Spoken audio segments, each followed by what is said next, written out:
Welcome students. आज हम discuss करने वाले हैं चैप्टर थर्ड मैथ्स का, क्लास 10 का चैप्टर थर्ड। क्या है chapter? Pair of linear equations in two variables. Very important chapter. Questions will be always there up to your board exams. 1 or 2 questions will be always there. इसको देखना है, ठीक है, अच्छे से समझना है। तो बच्चों, हमने 9th क्लास में, प्रीवियस क्लास में linear equations in two variables पढ़ा हुआ है। और इसमें क्या डिफरेंस है? इसमें हम पढ़ने वाले हैं pair of linear equations in two variables. ठीक है, बस यही डिफरेंस है। अब linear equations in two variables को क्या डिफाइन करते हैं? देखिए, एक नॉर्मल डेफिनेशन क्या है? An equation in the form of ax plus by plus c where a, b and c are the real numbers and a, b are not equal to 0 is called linear equation in two variables। इस form में रहेगा ax plus by plus c के form में रहेगा a, b, c real numbers होंगे। ठीक है, और a और b 0 नहीं बना है। ठीक है, तो ये हो गया एक linear equation with two variables x and y। अब हमें जो पढ़ना है वो क्या पढ़ना है? Linear equations in two variables का एक pair. So a pair of linear equations in two variables. तो उसका जनरल फॉर्म क्या होगा? सेम उसी से हो जाएगा जो पिछला क्लासेस से पढ़ा है। इसको क्या लिखेंगे? General form of a pair of linear equations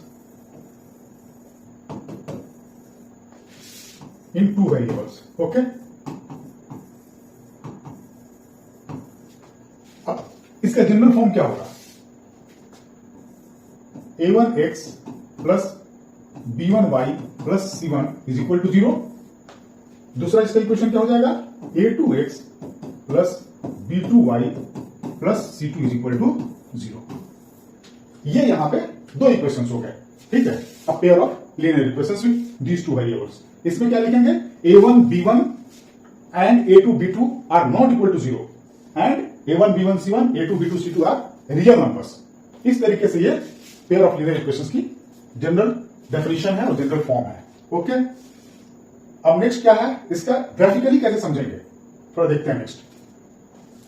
जब बच्चों, एक लीनियर इक्वेशन का जो ग्राफिकल रिप्रेजेंटेशन होता है एक सिंगल स्ट्रेट लाइन होता है। तो इसमें एक पेयर की बात हो रही है। इसका मतलब है we will talk about two lines. Okay, so किसी भी प्लेन में अगर दो लाइन है तो there are three possibilities. either of the three possibilities will happen, either of the three possibilities। the first possibility क्या होगा? अगर किसी भी प्लेन में टू लाइंस है, सपोज एक लाइन ये हो गया and second line is this, तो फर्स्ट पॉसिबिलिटी क्या बना? these two lines are intersecting at a common point। ठीक है, तो ये इंटरसेक्टिंग लाइंस हुआ। इसको क्या बोलेंगे? Intersecting lines. और इसका सॉल्यूशन भी क्या होगा? यूनिक होगा, एक कॉमन पॉइंट है।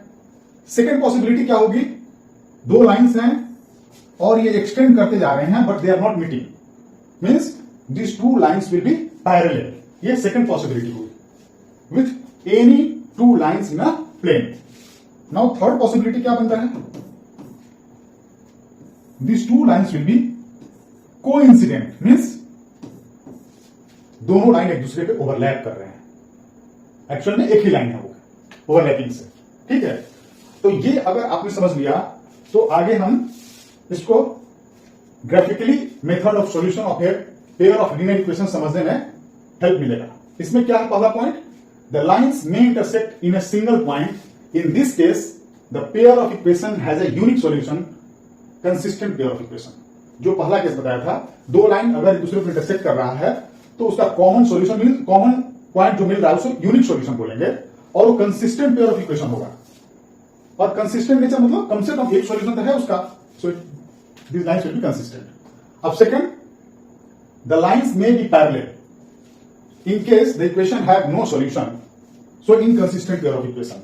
दो लाइंस हैं, दोनों मिल नहीं रहे हैं, कितना भी एक्सटेंड कर रहे हैं आगे, they are not meeting each other or intersecting, so these two lines will be parallel। Parallel means there will not be any solution of this pair of linear equations। Okay, and the third point is the lines may be coincident। Coincident means overlapping lines। In this case, the equations have infinitely many solutions।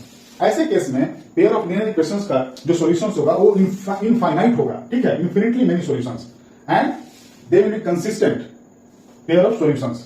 ठीक है, ये equations भी equivalent माने जाएंगे। अब इसको graphically समझने की कोशिश करते हैं, ये कैसे अप्लाई हो रहा है ग्राफ में, ये तीनों केस। देखिए इस ग्राफ में फर्स्ट ग्राफ देखिए, यहां पे दो इक्वेशंस दिया हुआ है, किसी क्वेश्चन का पार्ट है, ये दो इक्वेशन है, इन दोनों इक्वेशन का पेयर ऑफ इक्वेशंस का जो दो लाइन मिल रहा है वो एक कॉमन पॉइंट पे इंटरसेक्ट कर रहा है, दोनों लाइन एक कॉमन पॉइंट पे इंटरसेक्ट कर रहा है, मींस इस पेयर ऑफ सॉल्यूशन का, इस पेयर ऑफ इक्वेशन का एक यूनिक सॉल्यूशन है और this is a consistent pair. Okay, second में ये जो दो लाइंस हैं ये एक दूसरे से कभी मीट नहीं कर रहे हैं, मींस दे आर पैरेलल, ये पैरेलल है और इनका कोई सॉल्यूशन नहीं है and it is inconsistent. Okay, inconsistent. Third question में एक ग्राफ जो लिया है इसमें क्या दिखाया है, दो lines, line 1 and line 2 are coincident, means they are overlapping each other, एक दूसरे को ओवरलैप कर रहे हैं।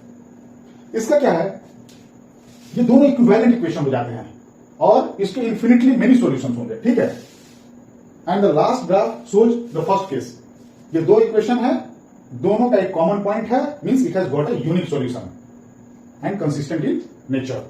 इस तरीके से किसी भी ग्राफ को आप देख करके आइडेंटिफाई कर लेंगे कि इसका यूनिक सॉल्यूशन है, इसके इंफिनिटली मेनी सॉल्यूशंस है and this has got no solution, means this is inconsistent in nature.